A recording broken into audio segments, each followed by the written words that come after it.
Random Hamster. Alright, what's going on, everybody? Welcome back to another video here on the channel, and we have some incredibly huge leaks for you guys. These ones concerning Season 22 and Season 23. It's very detailed, so I mean, it's going to be a really long video, and I was honestly thinking about splitting this video into two parts because I don't know if you guys want to hear me talk for like 20 minutes, but I mean, if this video is past like 15 minutes, it's probably going to be just one part. Anyways, like I said, this whole Pastebin article is like really long. It's like over 100 points, so if this is one part, it's probably going to be my longest video ever. But yeah, without further ado, let's get into it. Okay, so starting off with Season 22, Season of the Vial, the resurrection of Savathun happens, starting off with Imaru. When we gain his trust, we then go to run a mission with him, where we would have to defend him from Xivu's saboteurs, and this is all happening while we find Savathun's body. Then she has us fight against Xivu Arath in exchange for information about the Witness, Traveler, and the Portal. Now, if you've been paying attention to the story or any of the leaks so far, this is pretty consistent with what we've been saying, and it's pretty much all but confirmed, especially with the conclusion of Season 21's story and us finding out that we need to resurrect Savathun to get some answers. So there's not really anything new on that point. Ikora, Crow, Eris, and the Drifter are involved in this season. Seasonal activities involved pacifying, which is what the name is. It's basically Wrathborn with Hive magic and stopping Xivu Arath from planting worms in Fallen and Cabal, which is actually pretty interesting. I mean, they're still the same enemies. It's not really anything different. It's just that I don't think we've ever seen a Hive-infected Fallen or a Hive-infected Cabal, so I think it would be pretty cool fighting one of those. Imagine a cursed Cabal or a cursed Dreg trying to bust on you. Like, that would be pretty insane. Apparently, the worm gods are starving to death. Xivu tries to create a worm hybrid to increase tribute, and this will lead us to a 3-man seasonal activity that's similar to deep dives, which we have to go further and further into Xivu Arath's ships, changing buffs and rooms. Apparently, there's a Hive ship with Fallen and Scorn, and also Cabal, with what I'm assuming to be pretty amazing scenery as we jump from ship to ship. Xivu's Hive visual motif is a deep matte black with neon green. Her architecture looks similar to that of the Hive on the moon, with plumes of green fire coming from it. Which, I mean, to be honest, that's something that's pretty common for the Hive anyways, and we've seen that in countless concept arts for the Hive itself. The weekly storyline takes place in missions like Interference from the Arrival season. They take place in a location called the Essence that is believed to be the pyramid itself. Savathun teaches us how to extract pieces of the Witness's consciousness to weaken it from within, and then we end up learning memories from the Witness itself. After learning about Savathun's revival, Xivu Arath starts putting pieces into place to wipe out the city. She has become an emissary of the Witness, which isn't the same as a disciple, and now can act freely in soul while the Witness is inside the portal. One detail that's really interesting is that she's performing a ritual to make a massive kaiju that's pretty much just an ogre to lay siege to the city, and it's apparently made up of Cabal and Scorn parts as well. I don't know about you guys, but I kind of love when the city starts getting attacked, bro, because it's kind of like, yo, alright, let's go to war then, you know, let's really see who's stronger. It's always a good time when the city gets attacked. I mean, well, not for the people that die, of course, but, you know, it makes for some pretty good gameplay, I gotta admit.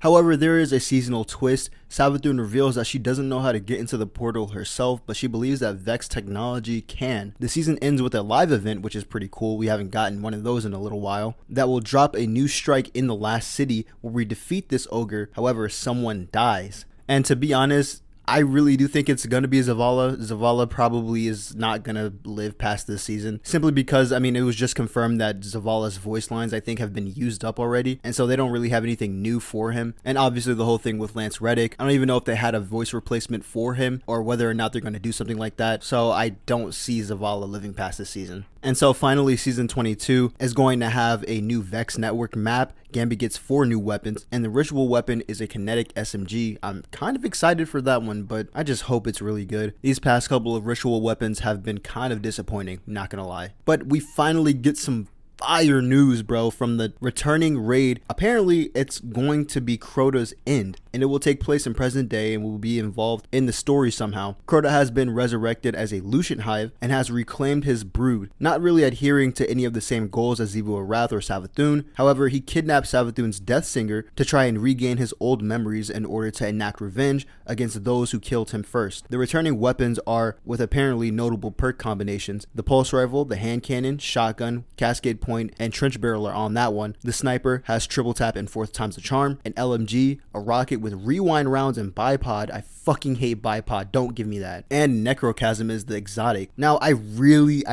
hope this is true. I really do hope this is true. I know you guys wanted things like Wrath of the Machine, and even I thought that Crota's End was going to be probably last on the bucket list to bring back into Destiny 2, because originally I thought that it was going to be Scourge of the Past, which I wouldn't have minded anyways. However, as somebody who hasn't run Crota's End ever, and this is going to be like a reimagined version of it, I mean, I'm pretty excited, dude. And you guys kind of know in the last video that I made about Cascade Point, I noted that it had a lot of setup to it and it wasn't really worth it to get.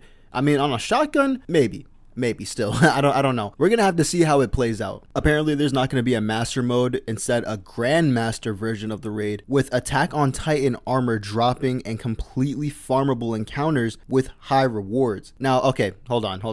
I might have misread that. Did this thing just say AOT armor? Because whenever I hear AOT, that can mean a lot of things, but I always think about Attack on Titan. Imagine a Guardian looking like a scout regiment soldier. Like that would be insane. Hunters probably would have the best drip in that season, I'm not gonna lie. It's simply due to the cape, bro. If you guys watch Attack on Titan, you know what I'm talking about. Okay, so now we get into season 23, and if you're still listening, thank you. But, you know, I'm going to do my best to try to add timestamps into the audio so that you guys can skip around if you want to hear certain parts or whatever, you know, so it makes it easier on you guys. Anyways, season 23. Pretty light on the story content. The Elixir Cabal help us repurpose an Exodus craft in order to become the new human fleet. The seasonal areas in the Helm in the Last City and the story missions are in the Cosmodrome, but they have reused assets from the Taken King. This season's really going to focus on improving the core activities health, mainly strikes. Cosmodrome gets an overhaul and is given an actual loot table, day and night cycle is fixed, and the rocket yard is added to patrol. That's honestly pretty cool. I mean, the Cosmodrome being one of the biggest spaces in Destiny 2 hasn't really gotten an update since New Light, I think. So I was kind of wondering when Destiny would show it some love. There's another new dungeon that takes place in the Cosmodrome where we take on the Scorn remnants of the House of Kings. It actually starts on the Cosmodrome, then moves to an underground fallen complex. The strike playlist rewards have improved a lot apparently. Bungie is highly cautious when adding strike specific loot because of how much it can affect the weight of the player count in certain activities. They're going to add 3 new strike-specific weapons, as well as some returning ones, but that's only during the mid-season patch of Season 23, and only if the player numbers are stable. Strikes will have specific activators in them to make the final boss harder and drop even better rewards. Destiny 1 Mars strikes are back, Nokris and Zol are reintroduced, a Garden World strike is reintroduced. We have 3 new strikes, Containment Breach, Tree of Silver Wings, and Brig Factory, which, oh my god, bro, I really want to play that one. Brig Factory is probably going to be my favorite strike. I fucking love fallen strikes, bro. And the Garden of Salvation weapons get reprised. Crucible finally gets 3 new maps, one on Earth, the other one on Europa, and the other one on the Essence and the Pyramid ships. Blind Watch returns from Destiny 1. 5 new Crucible weapons, and the comp weapon is a precision shotgun. There's a new comp emblem for winning 10 games in a row. There's a new Ascendant exclusive shader, new Crucible armor set similar to Shaxx's armor, and less abilities in a game mode 1v1 arena with a uniquely modified map. All the patrols are going to increase in difficulty, and reprised weapon sets including the Nessus and EDZ armor sets are going to get revamped. There's going to be large events added to Nessus, Europa, and the Cosmodrome, sort of similar to the Neomuna ones, and they're going to have their own loot. There's going to be adept patrol weapons acquired by completing master lost sectors. There's going to be some new adept mods. Some of them are mods that increase damage against miners and orange bars. Another is essentially just shoot to loot, and a bunch of mods that apply elemental status on enemies with each shot. Gambit gets the returning Dreaming City map, and as well as a new asteroid map. Enemy density is increased, invasions are reduced, and you can send multiple lower level blockers at once. Blockers are a bit more tanky, and a new primeval boss is added. We have the Colossus, the Scion, the Wizard, Hobgoblin, Wyvern, a Brig, a Cyclops, and the last 3 apparently aren't going to be taken. There are 2 sets of returning weapons and 5 new weapons in total. There are going to be new exotic rewards from Vanguard, Crucible, and Gambit, as well as patrol activities, one from each of the vendors, and all of them have RNG triumphs, which increase the drop rate. It's sort of similar to how the dungeon and raid exotics work, where you have to complete a certain task to increase the drop chance. There's going to be a mod that grants progress to crafted weapons after getting a kill with an ability or other weapons. Perk enhancement and focusing overhaul. There's going to be a crafting overhaul where you can turn any dropped weapon into an enhanced one. This includes cosmetic changes, scope and lens changes, as well as more mementos. which is something that we've been waiting for like ever.